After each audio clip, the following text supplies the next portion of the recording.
안녕하세요. 알기 쉬운 성경 이야기 시간이 돌아왔습니다. 오늘은 여러분과 함께 구약 성경, 아주 짧은 성경이죠. 요엘서를 같이 나누면서 은혜를 받고자 합니다. 요엘서라는 성경은 12소 선지서 중에 하나인데요. 앞부분이 호세아가 있고 뒷부분이 아모스가 있어서 그 동시대일 거다라고 생각을 우리가 합니다만 이 요엘서는 특별히 왕에 대한 언급이 없어요. 그래서 이게 언제 쓰여졌는지 우리가 알 수는 없습니다. 그래서 BC 9세기에서 BC 2세기 사이에 쓰여지지 않았는가라고 생각하면서 이제 북왕국 이스라엘이 멸망하고 남유다가 이렇게 어려움을 당할 때 그때 쓰여진 성경이 아닌가라고 우리가 추론만 하게 되지요. 이 요엘서라는 성경을 우리가 어떻게 좀 알려지게 됐나요? 이 요엘서라는 성경은 사도행전에 보면 베드로와 12제자 그리고 많은 주님의 제자들이 성령의 세례를 받습니다. 그 성령의 세례를 받는 장면을 많은 사람들이 마침 유대인의 명절이 있어서 예루살렘에 왔던 사람들이 의아해하고 이건 뭐야 술 취한 거 아니냐 하면서 많은 논란이 있을 그때에 그 유명한 베드로의 설교가 이어지게 되죠. 그 베드로의 설교 속에서 텍스트, 즉 본문이 어디 말씀을 인용하면 바로 요엘서를 인용하게 됩니다. 그 내용이 나오게 되는데요. 15절부터 제가 잠깐 읽어드릴게요. 때가 제3신이 너희 생각과 같이 이 사람들이 취한 것이 아니라 이는 곧 선지자 요엘을 통하여 말씀하신 것이니 일렀으되 하나님이 말씀하시기를 말세 내가 내 영을 모든 육체에 부어주리니 너희의 자녀들은 예언할 것이요 너희의 젊은이들은 환상을 보고 너희의 늙은이들은 꿈을 꾸리라 라는 말씀으로 시작되는 베드로의 설교가 이어지는데 여러분 이 설교가 있어지고 나서 놀라운 일이 벌어지죠. 3,000명이 회개하는 역사를 일어납니다. 즉 유대인의 명절을 지키러 온 골수 유대인들이 3,000명이 이 설교를 듣고 회개를 해요. 그때 본문이 바로 요엘서입니다. 그래서 우리는 요엘서가 어떤 성경인지 좀 알게 된 부분이 있습니다. 요엘서는 그 한 가지 재앙의 이야기를 담고 있는데요. 그게 바로 메뚜기 재앙입니다. 중동 국가나 아프리카는 이 메뚜기가 일으키는 피해가 얼마만큼의 심각한지를 그들은 알고 있어요. 초토화가 됩니다. 초토화. 그래서 여러분 우리 출애굽기 10장에 보면 10가지의 재앙이 있게 되는데요. 그 재앙 중에 메뚜기 재앙이 8번째 재앙인데 이제 8번째 재앙이 임할 때 16절에 바로가 모세와 아론을 급히 불러 이르되 내가 너희 하나님 여호와 너희에게 죄를 지었으니 바라건대 이번만 나의 죄를 용서하고 너희 하나님 여호와께 구하여 이 죽음만은 내게서 떠나게 하라. 그 앞부분의 재앙에서도 그 바로가 이렇게 내가 죄를 지었다라고 고백하지만 이 표현 죽음만은 면하게 해달라는 이 표현을 쓴 내용이 바로 이 메뚜기 재앙입니다. 그 정도로 살아있는 식물들을 다 없애요. 그러니까 거의 죽음의 환경이 됩니다. 그래서 바로 왕이 이 죽음만은 면하게 해달라고 했던 재앙이 메뚜기 재앙입니다. 그 메뚜기 재앙이 몇 번을 오냐 하면 여러분 그 요엘 1장 4절에 보면 이런 말씀이 나와요. 팥중이가 남은 것을 메뚜기가 먹고 메뚜기가 남은 것을 누치가 먹고 누치가 남은 것을 황충이 먹었도다. 이게 똑같은 메뚜기예요. 메뚜기인데 다른 이름으로 불리는 거죠. 메뚜기가 덮친 데를 메뚜기가 또 왔고 그 좀 남아있는 건 또 메뚜기가 덮치고 그 마지막 또 남아있는 것마저 메뚜기가 덮쳐서 메뚜기가 4번을 공격하는 상황처럼 이스라엘이 어려움을 만날 거다. 이게 이제 메뚜기라고 표현됐지만 사실은 그 다른 나라의 군대를 상징하기도 하죠. 이러한 재앙을 누가 보냈느냐? 요엘 1장 15절 슬프다 그날이여 여호와의 날이 가까웠으니 곧 멸망같이 전능자에게로부터 이르리로다. 하나님이 보낸 메뚜기. 회개하지 않으니까 우상을 숭배하고 우상을 더 하나님 위에 올려놓고 온갖 죄를 저지르고 온갖 잘못을 하니까 하나님이 메뚜기, 이 바로왕이 죽음과도 같다는 메뚜기의 재앙을 4번에 걸쳐서 당신의 백성들에게 임하게 합니다. 그 정도로 하나님의 분노가 이 남유다에게 임하게 되는 거죠. 오직 이런 표현을 쓰잖아요. 슬프다 그날이요. 누가 슬픈가요? 피해를 받는 이스라엘 백성들도 힘든 날이겠지만 그 사랑하는 백성에게 이렇게 메뚜기 떼를 보내야 되는 하나님의 마음이 슬프다. 그러나 안 할 수 없는, 왜? 이들을 깨우치고 변화시켜야 되니까. 하나님은 슬프다 그날이요. 이게 저는 하나님의 마음이라고 여겨집니다. 그런 가운데 이스라엘 백성들이 이게 너무 힘드니까요. 너무 힘드니까 19절 20절에 이런 말씀이 있어요. 요엘 1장 19절 20절 여호와여 내가 주께 부르짖으오니 불이 목장의 풀을 살랐고 불꽃이 들의 모든 나무를 살랐습니다. 들짐승도 주를 향하여 헐떡거리오니 시내가 다 말랐고 들의 불이 불에 탔음이니이다. 정말 절망적인 상황. 메뚜기 떼가 4번 닥치니까 절망적인 상황이에요. 그런 절망적인 상황을 겪고 있는 이스라엘 백성들에게 하나님이 이런 말씀을 하세요. 12절 말씀. 아직은 1장입니다. 요엘서가 3장으로 끝나거든요. 근데 요엘 1장 12절 말씀에 이런 말씀이 있어요. 여호와의 말씀이다.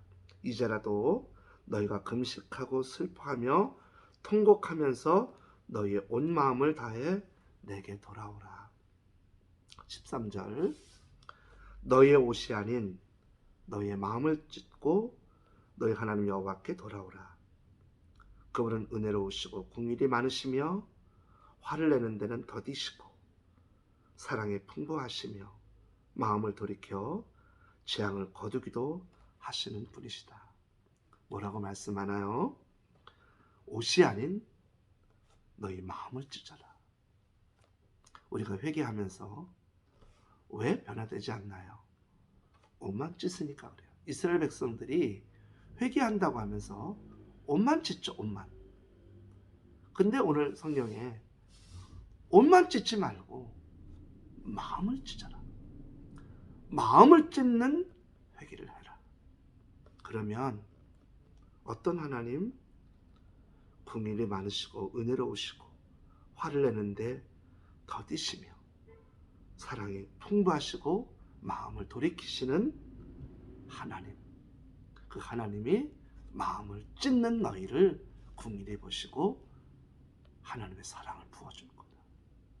지금 마치 재앙이 덮친 것 같은데 또 덮치고 재앙이 덮친 것 같은데 또 덮친 사항을 만난 분들이 계십니까? 여러분, 하나님이 기다리고 계세요.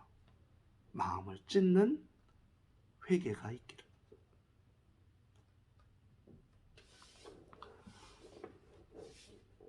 요한복음 3장 15절 16절에 이런 말씀이 있습니다. 이는 그를 믿는 자마다 영생을 얻게 하려 하심이라. 하나님이 세상처럼 살아 독생자를 주셨으니 이는 그를 믿는 자마다 멸망하지 않고 영생을 얻게 하려 하심이라. 이게 하나님의 마음인 거예요. 누구든지 주의 이름을 부르고 누구든지 회개하라. 그러면 내가 그의 신분 고하를 막론하고 그의 과거의 죄와 허물을 막론하고 그가 어떻게 살았는지를 묻고 따지지 않고 하나님은 그들을 구원하실 것이다. 이게 요엘서예요. 이 말씀을 요한복음에도 그대로 적혀 있고 사도행전의 베드로의 설교에도 그대로 담겨 있어요. 얼마나 하나님이 회개하는 영혼을 받으시고 싶으시면 누구든지 회개하라, 내가 그들을 구원하겠다고 말씀하십니까? 요엘 2장 18절, 그때 여호와께서 자기 땅을 극진히 사랑하시어 그의 백성을 불쌍히 여기실 것이니라. 여러분 아까 말씀드렸죠. 요한복음 3장 16절, 하나님이 세상을 이처럼 사랑하사. 지금 메뚜기 떼를 4번이나 보낼 정도로 분노하시는 하나님은 원래 어떤 분이에요? 사랑하시는 분이에요. 이보다 더 사랑이 많은 분이 없어요. 우리가 하나님의 사랑을 받고 나서 보니까 그 사랑이 어떻게 큰지가 알 수가 있어져요. 예수 그리스도를 보내시는 하나님의 사랑을 받아보면 이 비교할 수가 없어요. 못과 견줄 수도 없어요. 나를 구원하시고 사랑하신, 이렇게 구원된 사람으로 살아가는 것만으로도 보면 그 사랑을 가늠할 수가 없어요. 하나님께서 그분의 땅을 사랑하시니까 그 백성을 그럼에도 불구하고 불쌍히 여기셨다는 거예요. 그러면서 말씀하시나요? 회개하면 요엘 2장 19절부터 나오는 거예요. 여호와께서 그들에게 응답하여 이르시기를 내가 너에게 곡식과 새 포도주와 기름을 주리니 너희가 이런 말미암아 흡족하리라. 내가 다시는 너희가 나라들 가운데서 욕을 당하지 않게 할 것이다. 내가 다시는 너희를 그렇게 어려움에 만들지 않게 할 것이다. 그러면서 말씀하시잖아요. 28절에 요엘 2장 28절에 그리고 난 후에 내가 모든 사람 위에 내 영을 부어주겠다. 너희 아들들과 딸들이 예언할 것이요 너희 늙은이들은 꿈을 꾸며 너희 젊은이들이 환상을 보게 될 것이다. 그날에 너희 하인들과 하녀들에게도 내가 내 영을 부어줄 것이요 그러나 여호와 이름을 부르는 사람은 누구든지 구원을 받을 것이다. 나 여호와가 말한 대로 시온산과 예루살렘에는 살아있는 사람이 있고 내 부름을 받을 이들도 있을 것이다. 정말 놀랍고 귀한 말씀이지 않습니까? 하나님의 영이 남녀노소 빈부격차 상관없이 지위가 높고 낮음 없이 부어주시겠다는 거예요. 누구에게? 회개하는 사람들에게. 얼마나 우리가 회개하여 돌아서기를 기다리시면 이렇게 하나님이 하신다는 겁니다. 그 사람들에게 영을 불어넣어서 정말로 예언하는 사람, 그리고 꿈을 꾸게 하고 환상을 보게 하는 사람으로 만들어 가신다는 거거든요. 언제요? 성령이 임하는 그날에. 이 말씀이 얼마나 뜨겁게 다가왔는지 성령을 받은 베드로가 첫 번째 설교하는 현장에 본문을 요엘서로 삼아서 설교했고 그 설교를 받은 이들이 3,000명이나 회개하는 역사가 일어나게 되는 놀라운 일을 우리는 보게 됩니다. 그러면 이제 또 하나 요엘서에 정말 많이 나오고 주제와 같은 내용이 하나 나오죠. 그것은 여호와의 날이라는 표현입니다. 그날이라는 표현으로 나오고 여호와의 날, 그때라고 표현되는 말씀이 나오는데요. 그럼 여호와의 날은 언제일까요?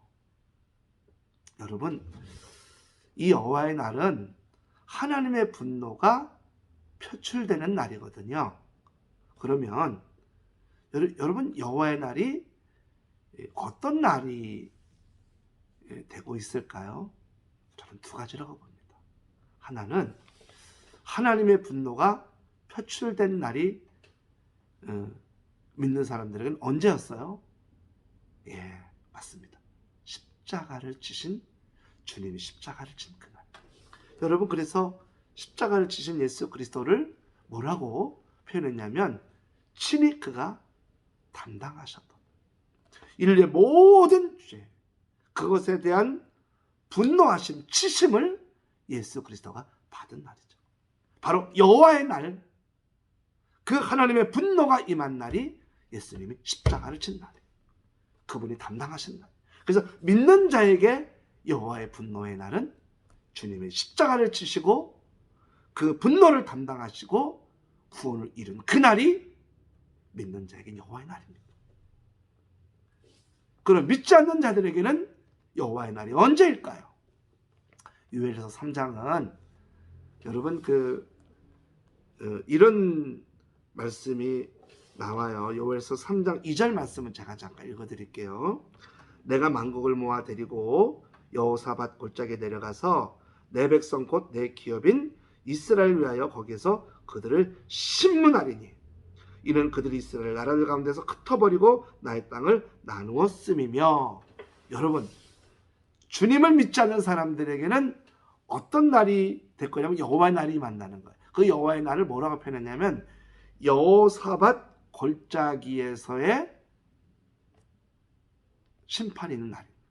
여호사밧 골짜기는 어떤 내용이냐면 여호사밧이 쳐들어온 연합군 쪽 암몬, 에돔, 모압 군대를 무찌른 것입니다. 역대하 20장 여호사밧과 그의 백성이 가서 적군의 물건을 탈취할세 본즉 그 가운데서 재물과 의복과 보물이 많이 있으므로 각기 탈취했는데 그 물건이 너무 많으니 가져갈 수 없을 만큼 많으므로 사흘 동안에 거두어들이고 넷째 날에 무리가 브라가 골짜기에 모여서 거기서 여호와를 송축한지라. 그럼 오늘날까지 그것을 브라가 골짜기라 일컫더라. 브라가 골짜기가 어떻게 불러지냐면 여호사밧 골짜기, 무찌른 날이에요.